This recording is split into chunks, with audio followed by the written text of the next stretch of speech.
This place is littered with wreckage. Icy feels that this place wasn't always a sewer. And who is to blame? Judas.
Icy jumps down into a giant cavern.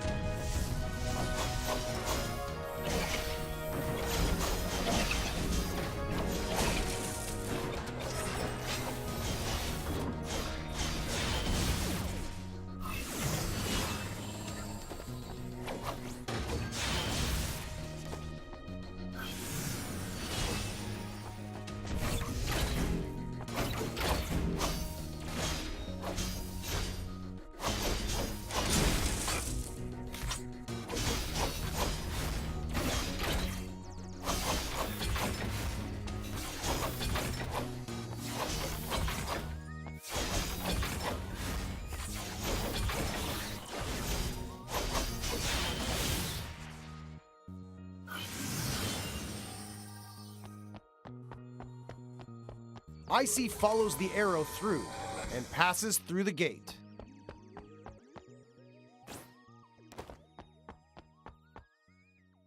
Icy senses that the key to her escape is somewhere in front of her.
Icy jumps down into a giant cavern.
Icy follows the arrow through and passes through the gate.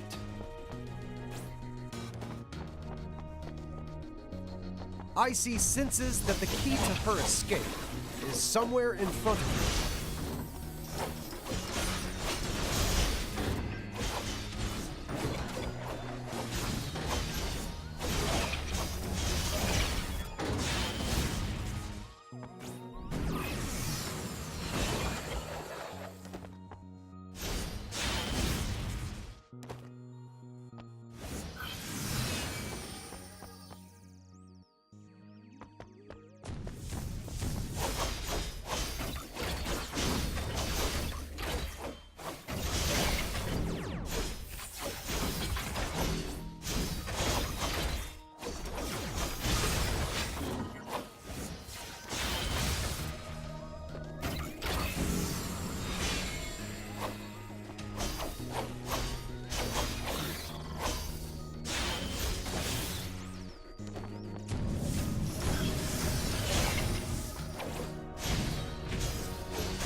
Icy discovers a special treasure chest.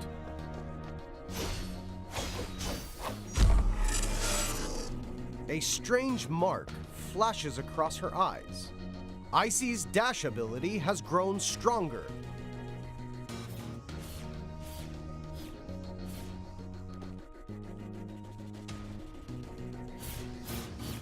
She can probably even escape from this damned underground labyrinth. Icy decides to immediately return to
Although it's a sewer, this place seems as if it could be incredibly clean if it weren't a sewer.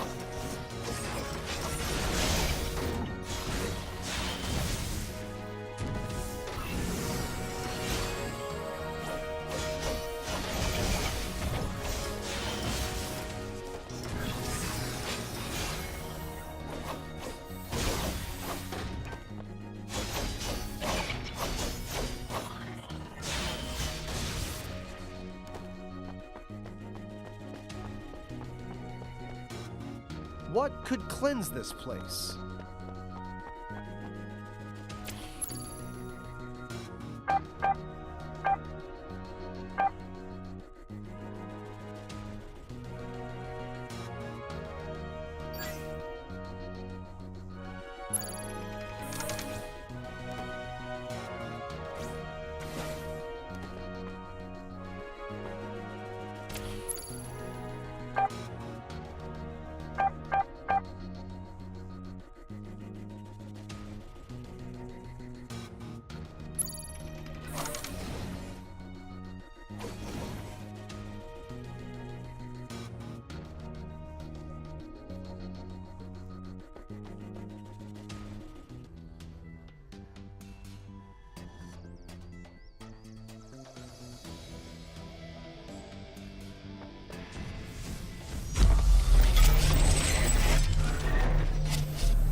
Icy defeats Gorger and senses that the exit is just ahead.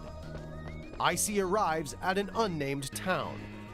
There is not a soul in sight.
Icy searches around the house for a trace of someone, a mark of some presence.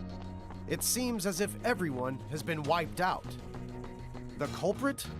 Most likely Judas. Icy decides to head deeper into town, not hesitating to follow the arrow.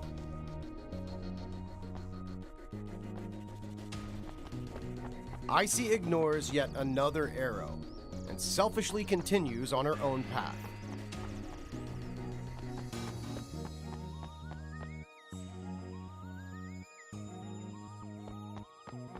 Icy ignores the warehouse in the distance and continues to follow the arrow.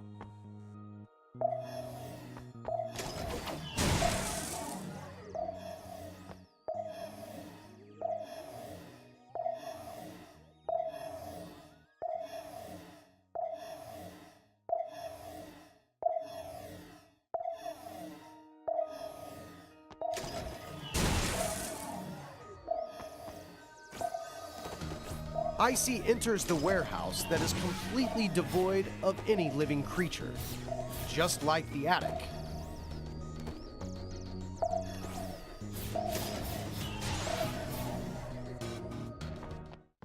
Are you kidding me? Ugh, again? Can't you just follow the arrow, at least once? Well, this level was never finished. Do you realize how much inconvenience I've suffered trying to make a successful game? A few flaws, a few bugs here and there. It's normal. Like this place. I never finished applying the colors. Don't look at me like that. I know what you're thinking. In reality, it's really difficult to make a game, and it's very easy for problems like this to appear. Just wait a minute. I know you don't trust me. I'll just have to show you.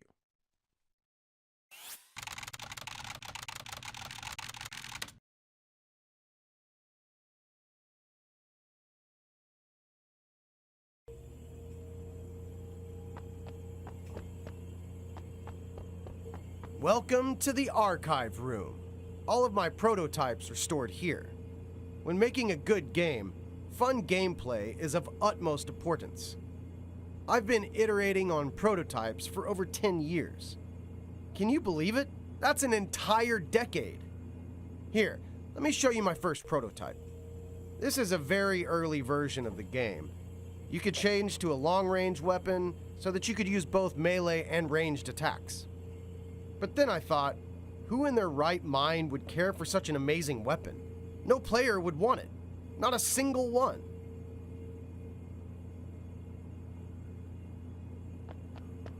So, in the end, I completely abandoned this prototype. That brings us to the second version.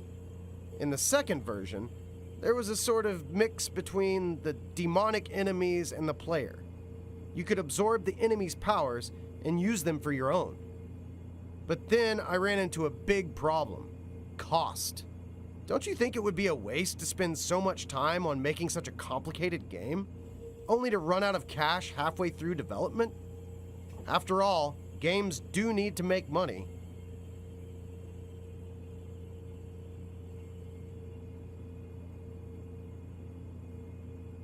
so I cut this version as well.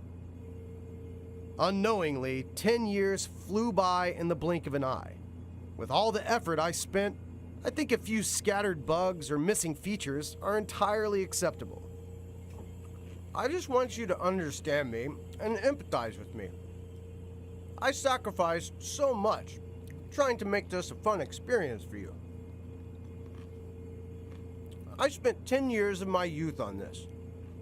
Even if you're not entirely enjoying the experience, don't you think you could give the game a 5-star rating? Like this. Besides, who's gonna dig this deep into a game? The visuals are stunning, buy it. The producer is famous, buy it. There are so many reviews, buy it. I thought that's all people considered when buying a new game. Like a machine spewing out cash. Do you really beat all the games you buy? Games are about entertainment. Don't place too much value on a few mishaps here and there. People will still buy the game, even if the servers are bad. People will still buy the game if there are bugs. So, man, why not buy another?